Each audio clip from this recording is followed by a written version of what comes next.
You're listening to A Tiny Homestead, the podcast comprised entirely of conversations with homesteaders, cottage food producers, and crafters. I'm your host, Mary Lewis. Today I'm talking with Paula at Hens, Hooves, and Honey Farms in California. Good afternoon, Paula. How are you? Good afternoon. How are you? I'm good. It looks like it's sunny there. Oh, yeah, it's nice and warm down here today. Oh, well, I think it's not even 50 degrees in Minnesota where I am. Oh, wow, that's cold already.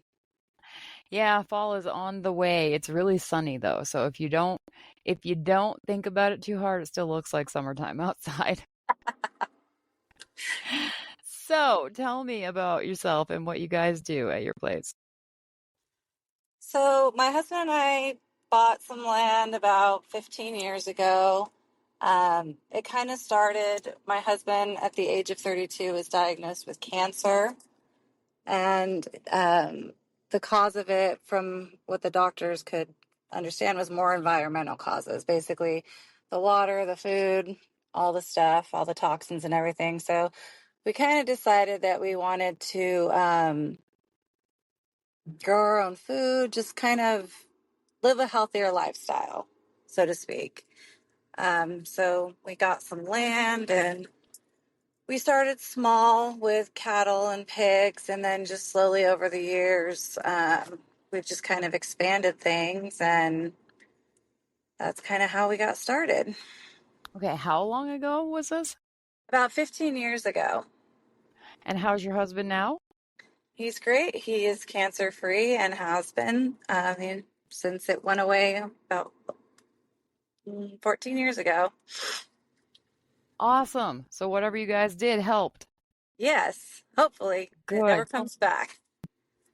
Good. It looks like you have a lot going on. So do you grow produce? Do you grow animals? Do you grow both? Well, right now we grow animals. We have some fruit trees and stuff growing that we've been slowly planting over the years to just kind of get everything ready. We don't actually live on that farm that we are starting, but we literally make the drive every single weekend. We live in Southern California, and we bought up in Northern California. Oh, okay. So we have a foreman that lives on the property, and he takes care of the animals during the week. And then usually Jeff and I try to make a 3 or a 4 day weekend trip out of it. And we drive up and down and help, take care of the animals, make sure everything's up to date, make sure they have their food, their pins are secured, run all the errands. And then we get to play with them and have some fun. So it's like work and vacation mixed together. Yes. Okay, what kind of animals do you have there? So right now we have mini Hereford cows. And then we have our pigs, which we have Magna-Listas. Uh-huh. And then we have about 40 chickens. And we've got, what else? We have a lot of Nigerian goats that we have started breeding about 2 years ago. We kind of dabbled into the goat world. We've always just done the pigs, the chickens, and the cows. And up by our property, we have a lot of poison oak, which my husband is highly allergic to. So we decided to bring in some goats to help try to clear it. And then we just kind of fell in love with the breed, and we've slowly grown them over the last 2 years. So um, now we breed them and sell them. Okay. So I was going to ask you if the animals earn their keep. The goats do. Oh, yes, the goats do, and the cattle do as well. So we kind of run them through a cycle. We let the grass kind of grow back. We let the cows go through and graze first, and then we'll kind of run the goats behind them to pick up, because cows are kind of a little bit more picky about what they eat. Yeah. And so the goats will go behind them and kind of get what they didn't get, and then we'll send the pigs through afterwards, and they pretty much take everything down to the dirt. And do you let the chickens go out there too, or is that a whole different thing? We do have them out right now. We're training we got some rescue puppies. We have two Great Pyrenees. They're not puppies, actually, that we got. And one of them we rescued from a guy on Craigslist who was getting rid of her for free because she was killing his chickens. Uh-huh. And we're like, that's okay. We don't need her for chickens. We needed her for the goats. Um, so she's done a phenomenal job with the goats, but she doesn't like the chickens. So we have a huge run area where they're kind of fenced off, so she can't get to them. And then we have another Great Pyrenees named Clyde that we rescued about 6 months ago. Uh, and we're working with him to make him be with the chickens so that, he protects them. Uh, which he's okay. I'm not quite sure I'm ready to leave him alone with them just yet because Yep. that's it's kind of hard when they haven't been raised in that area to train them. As soon as the birds flutter or run, it just triggers that instinct in the dog to chase them. So we work with him on a leash and make sure that he's calm around them. So it'll take some time, but the goal eventually is to just let them roam freely and just have the dogs protect them. Nice. So I'm assuming you got the Great Pyrenees to keep the animals safe from predators. So what do you have for predators around the farm? So we do have mountain lions up here, and we do have bears, and there are some wild boar that come through. But we've actually been pretty fortunate. We haven't really had anything um, come onto the property because we have a total of 4 dogs up there now, and we don't even really get deer that come through our property because the dogs will just chase them off. So we've been pretty fortunate and haven't lost anything yet to predators. So that's been good. The biggest threat we have up where in our area is other people's dogs. Oh, Um, okay. Yep. if their dogs get out off their property, and a couple of years, about a year ago, there was a problem up in our area where a couple of our neighbors lost their entire herds of animals from wild dogs. They kind of got out and went into this pack mentality, and they kill the animals for sport. They don't eat them. It's fun for them. Mhm. So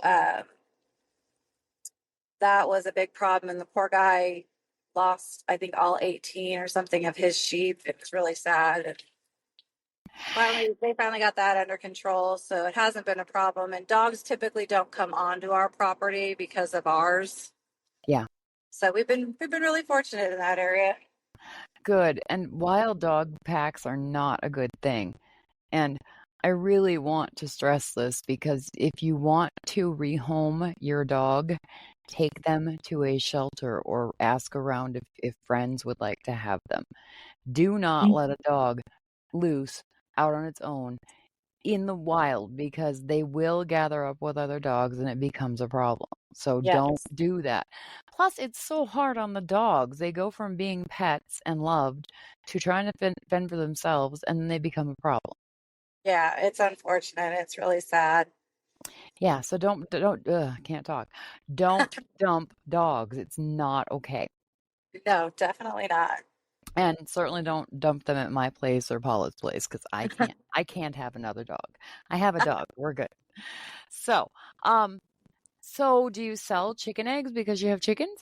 We do. We sell the chicken eggs, and we actually just started this year with bees. So we're hoping to be selling honey by next year. How's that going? It's going really well. We were a little intimidated at first, and we weren't sure. And we did a ton of research on it, watched a bunch of videos, talked to a bunch of people that have done it, and we just kind of dove in. And it was actually much easier than I thought it was going to be. Um, and it's really fascinating. I completely enjoy it. I love going up there and checking on the hive and seeing the progress that they made. Bees are just absolutely fascinating to me. Yeah, I wish I was less scared of them and more fascinated by them. Yeah, they don't want to sting you. They don't want to die, but they will protect their hive. Yeah, I used to be deathly afraid of anything that had a stinger until I wrote an article about bumblebees for a magazine and learned about the life cycle of bumblebees. And then I looked in the life cycle of honeybees and I was like, okay, I don't have to be afraid of those anymore. But those wasp ones, I don't like those. Oh yeah, no, I got stung by one of those once, 3 times. I was I reached down at a water faucet to turn on my hose, and apparently there was like a tiny little wasp nest right next to it that I Hmm. didn't see. And those suckers came out, hit me twice in my shoulder and once in my nose. It felt like I was being stabbed. It hurt so bad. Yep. Yep. It's not the honeybees and the bumblebees that'll get you. It's the hornets and the wasps Oh that yeah. are they're just mean. Yes, they are. I hate them. I don't see any point in having them on the earth, but apparently Mother Nature has a use for them. Yes. I wish she would find a less scary job for them. Yes. Or make them less aggressive. That would be nice. Yeah, that would help a lot. And funny how wasps and hornets really like farms and homesteads because that's where all the stuff they like is. Oh yeah, no, they're always around our place, and I actually got to witness the honeybees attack one that tried to enter their hive. Uh-huh. Didn't go well for the wasp, did it? No, it didn't. They had him on the ground, and eventually I think he wiggled free and just flew away. I was like, oh, fight. Yep, the girls said, "No, you don't Mm. belong here. Get out." Oh, yeah. They're like, you're not stealing our sugar water. Get away. Yep, I'm so impressed sometimes with bees. I was really afraid of them. I got stung when I was like 4 years old by a bumblebee on the bottom of my foot, and that made a very big impression on me. And once I learned more about honeybees and bumblebees, it is fascinating the system that is in place for them to run their lives. Oh, yeah. It's amazing. Yep, loved it. Love learning about it. And I love honey. I make granola from scratch and I use honey in it all the time. And we use so much honey that we go through a pound of honey a week. Oh, wow. Yep. And I haven't made any granola lately because I've been busy in the mornings and I usually try to make it in the mornings. Plus, up until today, it's been really hot in Minnesota. The last thing I wanted to do was bake. Oh, yeah. Definitely. Don't want to turn the ovens on or anything. Not unless we had to. And our AC broke a couple weeks ago, the central air system. So my husband was like, "Don't bake anything unless we really need to." I was like, "Okay." He said it's gonna cool down in a couple weeks, so just don't bake anything in the actual oven for a couple weeks. I was like, "Okay." Oh, wow. So I am probably gonna be making granola tomorrow because the low tomorrow morning is supposed to be like 39 or 40. Oh, wow. Yeah. Might start warming the house up with the oven now. And that's where Paula and I lost connection. You can find Paula at Hens, Hooves, and Honey Farms on Facebook and Instagram. And the website is triplehfarms.farm. You can find me at a tiny homestead podcast.com and check out my Patreon. It is patreon.com/a tiny homestead. I thank Paula for her time and I hope everyone has a great day.